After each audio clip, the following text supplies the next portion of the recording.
네, 안녕하십니까. 성남 언론사 대표협회를 대신해서 저희가 성남경제신문 홍명기 기자가 오늘 인터뷰를 진행하겠습니다. 오늘 김병관 의원님과 함께 현재 지역에 관련 사항이라든지 올해 계획이라든지 대해서 인터뷰를 진행하도록 하겠습니다. 의원님 안녕하십니까? 네, 안녕하세요. 네, 먼저 지역 주민들한테 네. 올해 이 새로운 해 새해 인사 말씀 한번 좀 해주시죠. 네, 안녕하세요. 김병관 전 국회의원입니다. 새해가 밝았습니다. 근데 여전히 많이 힘드실 것 같습니다. 전대비문의 코로나 사태로 인해서 많은 분들이 힘들어하고 계시는데요. 그래도 저는 터널의 끝을 향해 가고 있다고 생각합니다. 한국에서 코로나 백신도 개발이 되고 아마 2월 정도부터는 백신 접종도 시작이 될 거라서 올해 상반기가 지날 쯤 되면 많이 좋아지지 않을까 저는 이제 그렇게 생각을 하고요. 올 한 해를 잘 지켜내는 게 중요하다고 생각하고 지금까지 그래왔지만 우리 국민들께서 우리 시민들께서 함께 힘을 합치면 저는 충분히 극복해 나갈 수 있다고 생각을 하고요. 그동안 무엇보다 중요한 게 건강을 지키는 것 같습니다. 내 건강뿐만이 아니고 우리 주변의 이웃의 건강을 지키기 위해서 함께 노력했으면 좋겠다는 생각 들고요. 올 한 해 정말로 그 어느 때보다 건강 잘 지키시는 한 해가 되었으면 좋겠습니다. 지난 총선 때 운영해 오셨던 유튜브라든지 블로그, 트위터, 페이스북, 인스타그램 그런 것들이 좀 활용을 좀 많이 하셨었는데 지금 현재 멈춰져 있더라고요. 네네네. 그래서 특별한 이유라든지 있으신지 그리고 현재 어떤 일을 중심을 두고 활동하고 계신지 좀 말씀해 주시겠습니까? 네, 선거 때는 정말 많은 분들이 이제 도와주시고 그러셨던 상황이었고 지금은 이제 그런 상황은 아니기 때문에 부득이하게 여러 가지 이제 SNS 활동이 좀 뜸한 상황이고요. 물론 이제 지금도 도와주시고 계시고 많은 분들이 그래서 그렇습니다만 이제 그런 인원적인 인력적인 한계들도 있고요. 그다음에 이제 또 한 측면에서는 제가 이제 현역 의원이 아니기 때문에 약간은 조금 떨어져서 봐야 될 필요성도 있겠다 이런 생각을 좀 했습니다. 그래서 완전히 떨어져 있는 건 아니지만 반발적 좀 물러서서 여러 가지 상황이나 현상이나 지역에 대해서도 좀 보고 싶은 이런 생각들도 좀 있었고요.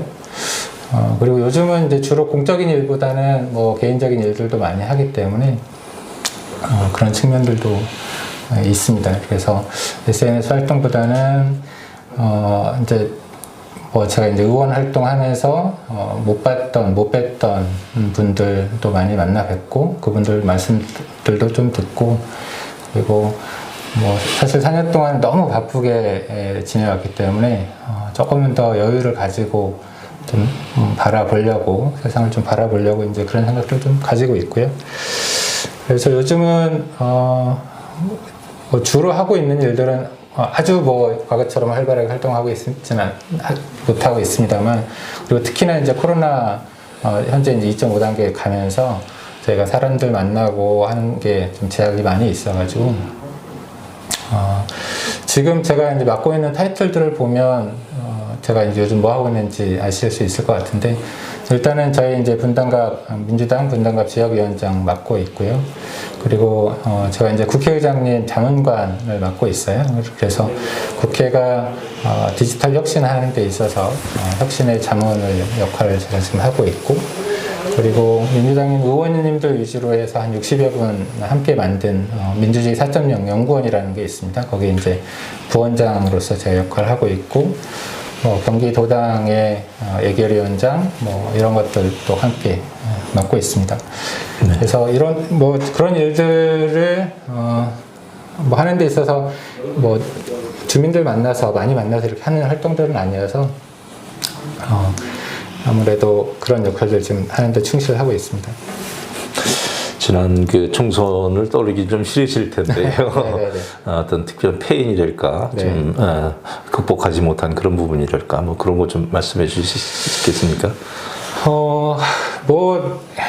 뭐 별다른 페인이 있을 수 있겠어요. 뭐 결국은 제가 이제 주민들, 우리 시민들한테 그만큼 많이 다가가지 못했던 게 가장 큰 문제가 아닌가. 저는 뭐 여전히 그렇게 생각하고 있고, 제가 분당에서 한 15년, 16년 정도 이제 같이 생활을 하면서 분당에 대한 애정, 또 성남에 대한 애정을 가지고 진정성 있게 다가가기 위한 많은 노력들을 했고, 지난 4년 동안 정말 열심히 저 나름대로는 노력을 해왔다고 생각을 했는데, 그게 우리 시민들 보시기에는 좀 하지 않았나, 뭐 그렇게 생각하고 있습니다. 그래서 그런 부분들, 부족한 부분들이 어떤 거였는지 여전히 뭐 많은 분들 만나서 듣고 있고, 또 제가 부족한 부분이 어떤 거인지 좀 파악하고 있고요.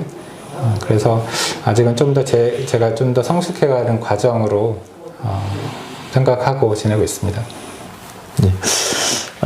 우리나라가 이제 새로운 4차 산업의 어떤 제일 앞서가는 나라로 좀 평가를 좀 받고 있는데요. 그 4차 산업의 육성 방안이라고 할까, 우리나라에. 예, 그거에 대해서 좀 말씀을 해 주시고, 특히나 우리 그 판교 지역이 그러한 역할을 충분히 더 많이 할 수 있을 것 같은데, 그거에 대한 내용을 좀 간략하게 좀 말씀해 주실 수 있겠습니까? 네, 뭐 우리 한 4년, 5년 전부터 우리 시민들이 가장 많이 관심을 갖는 것 중에 하나가 이제 4차 산업혁명, 그리고 요즘은 또 AI 혁명 뭐 이런 얘기를 하면서 많이 관심들을 가지고 계시는데요. 저는 이제 대한민국이 여러 측면에서 많은 역량들, 강점을 가지고 있다고 생각을 합니다. 이제 잘 아시다시피 어떤 통신 인프라랄지 IT 강국, 반도체 강국으로서 여러 가지 강점들을 가지고 있고, 저는 이제 그런 측면들이 대한민국이 4차 산업혁명을 앞서가는 데 있어서 저는 중요한 역할들을 할 거라고 생각을 하고요. 어떻게 이런 산업들을 육성을 하고 키워갈지에 대해서 뭐 국회나 정부나 우리 학계에서나 많은 고민들을 했었는데, 사실 이제 연구를 많이 됐는데 이걸 사실 실행 방안을 어떻게 가져가야 될지는 많은 어려움들이 있었던 것 같아요. 근데 저는 이번에 이제 코로나19 사태를 겪으면서 우리 국민들께서 많이 어려운 상황이 됐지만, 또 한편으로는 이게 대한민국의 4차 산업혁명으로 더 진보하는데 역설적으로 좀 크게 기여할 측면이 있다고 봅니다. 그래서 아까 말씀드렸던 우리 시민들 정말 불편하시지만 요즘 식당 같은 데 가면 다 QR코드 인증하고 이렇게 하잖아요. 그게 대한민국처럼 정말 통신이나 IT 인프라가 갖춰지지 않은 나라에서는 시도할 수 없는 내용들이거든요. 그리고 요즘 이제 학부모님들 되게 많이 어려워하시지만 아이들 이제 원격 수업 하는데 많이 그 자리를 잡아가고 있고, 저희가 원격 수업 하기 전에는 정보 격차, IT 기술 격차에 대해서 아이들 사이에 그런 격차들을 어떻게 해소해 나가야 될지에 대한 고민들 많이 있었는데, 이번에 이제 원격 수업 하면서 지자체나 정부에서 어떤 통신비 지원이라든지 IT 기기, 뭐 핸드폰 통신요금, 뭐 태블릿을 지원하는 지자체들도 있고, 이렇게 되면서 아이들에게 이런 IT에 대한 교육들 또 어느 정도 이루어지고 있다고 생각하고요. 여전히 물론 시행착오를 많이 겪고 있는 상황이긴 한데, 저는 최근에 1년 동안 우리나라가 겪었던 그 시행착오들을 잘 극복을 하면 대한민국이 4차 산업혁명을 선도하는 그런 국가로 나아갈 수 있을 거라고 생각을 하고요. 그리고 앞으로 이제 저희가 백신 접종이나 이런 것들을 함에 있어서도 대한민국이 가진 여러 가지 장점 중에 하나가 건강보험이거든요. 아마 건강보험 데이터베이스가 잘 활용이 될 겁니다. 그래서 그 건강보험 데이터베이스를 기반으로 해서 백신 접종이나 이런 것들도 다른 나라, 우리가 좀 늦게 시작했을지는 모르겠지만 아마 가장 빨리 백신 접종이 완료되고 또 이 코로나19를 극복해 나가는 나라가 될 거라고 저는 생각을 하는데요.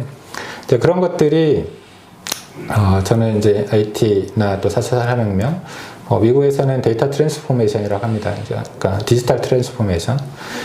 그래서 우리 모든 삶에 있어서 어떤 디지털 문명이 조금 더 깊숙이 개입이 되고 어떤 대전환을 맞이하는 그런 시기가 이제 4차 산업혁명이 될 텐데, 그런 측면에서 이제 이번 코로나19 사태를 저희가 잘 활용을 하면, 그리고 1년 동안 저희가 시도해봤던 그런 것들을 우리 삶에 잘 적용을 하면 저는 충분히 잘 대한민국이 4차 산업혁명 강국이 될 수 있을 거라고 생각을 하고요. 우리 이제 판교가 뭐 IT, 또 제가 아까 뭐 우리 백신이나 뭐 치료제 이런 것들도 말씀드렸지만, 뭐 바이오 측면에서도 최근 몇 년간 이제 바이오 산업들이 많이 성장을 했어요. 한국이 성장을 했습니다만, 이게 어떤 연구소 수준, 연구 단계로 머물러 있는 경우들이 많았었는데, 이번에 이제 코로나19를 겪으면서 뭐 치료제는 이제 곧 아마 허가가 나지 않을까 싶고, 백신들도 지금 한 3개 정도 업체에서 백신 개발이 되고 있기 때문에, 그런 그런 회사들이 어떤 짧은 기간 내에 기존의 어떤 연구소 수준에서의 어떤 기술력들을 실제로 제품을 만들어낼 수 있는 기술력까지 끌어올릴 수 있는 계기가 될 수 있을 것 같고, 그런 회사들도 지금 이제 판교에 위치해 있기 때문에 저희가 가지고 있는, 이제 판교가 가지고 있는 그런 인프라들, IT, 뭐 BT 이런 회사들이 아마 더 성장할 수 있는 기반이 될 수 있을 거라고 생각을 하고요. 판교 테크노밸리는 뭐 사실 성남만의 자산이 아니고 뭐 대한민국의 자산이기 때문에, 저희 이제 정치에 있는 사람들, 또 성남시장, 뭐 정부 모든 그 주체들이 아마 판교 테크노밸리를 또 발전시키기 위한 노력을 또 함께 해오고 있고, 더 해야 된다고 생각합니다. 뭐 저도 더 크게 기여하기 위해서 여러 가지 노력들을 좀 하고 있고요. 예, 좀 긴 말씀을 좀 해주셨는데, 네, 지금 우리나라 그 정치 현황에 대해서 좀 여쭤보려고 그럽니다. 예, 우리나라 이제 민주주의가 네. 실질적으로 제일 앞섰다고, 세계적으로도 제일 앞섰다고 얘기하는 그런 분들도 있는데요. 근데 아직은 좀 문제점도 좀 있습니다. 그래서 시민의 입장에서는 어떤 방향을 잡고 어떤 자기의 역할을 해 나가야 되는지, 지지층과 비지지층들을 좀 구분해서 좀 말씀을 좀 해주신다면은. 네. 네. 뭐 비지지층을 떠나서 저는 개인적으로 그렇게 생각합니다. 그러니까 제가 의원 생활을 하면서 해외에 있는 의원들, 정치인들을 만날 기회들이 좀 있었는데, 그 만날 때마다 많이 들었던 얘기가, 저희가 이제 촛불혁명 당시에 대해서 많은 정치인들이, 해외에 있는 정치인들이 많이 말씀을 주셨어요. 그러니까 대한민국을 다시 한번 보는 계기가 됐다.